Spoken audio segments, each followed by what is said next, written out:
Okay, so it's Tuesday. Hello, hello. I am Tamika Miracle King. Tika Talks. That's what it is, okay? Timing. You know that anything or anyone born prematurely may have to suffer, through some complications. And in some cases, it leads to demise. We have things that are developing on the inside of us that are not quite ready to be birthed. And if it's time for it to be birthed, that's all fine and well.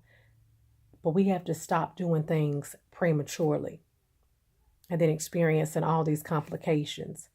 And in some cases, it's the death of our dreams, it's the death of the goals we set because we don't have the courage to continue on. We don't have the courage to try again. We just stay stuck and we stop right there.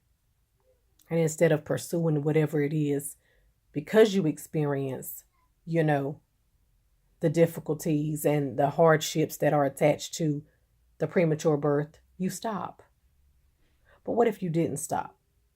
What if you mustered up the strength and courage to keep going, to try again, to do it just a little more, to repeat the process? You don't even know what your results are going to be. You know, I think that some of us are stuck being stubborn.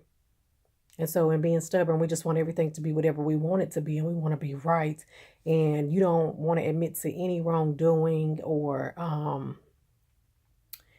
apologize for your mistakes or the things that you do wrong.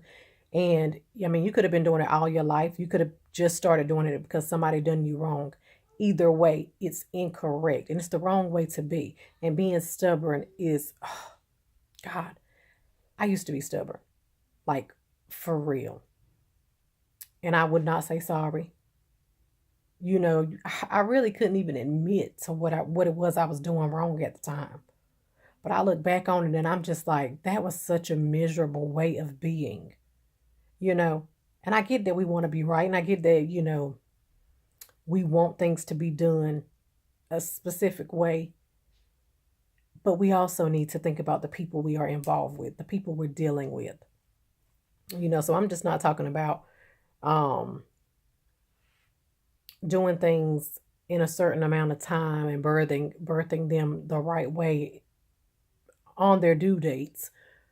But I'm also talking about when we're being stubborn and in our relationships, we're being stubborn and unforgiving of one another. And it puts a big strain on the relationships. And in some cases, people walk away from their relationships prematurely, or people get into relationships prematurely. But either way, if you're in a relationship, are you forgiving your spouse like you should? And when I say that, compare, when you get upset with your children and you forgive them, do you forgive your spouse that easily? Or is it a bigger deal to you and you're holding a grudge and you walk around giving the silent treatment and, you're just, just keeps piling up, piling up everything that they do wrong instead of letting it go and moving on. We have to learn to be loving and forgiving for real. You need to be praying for a forgiving heart and you need to be less stubborn. Quit trying to be right and prove a point and instead connect, communicate, forgive, come together, grow and learn from the situations that you experience and face together. We can't be right all the time. Y'all know that. But you're not wrong all the time either. So quit wasting time. Manage your time properly. Give birth to the things that you're supposed to give birth to on the due date, at the appointed time, not before time. Don't jump out there and do something that God hasn't given you the green light on. And then you want to be forgiving of your mate on a daily basis, and stop being stubborn and thinking that you're always right because you are not.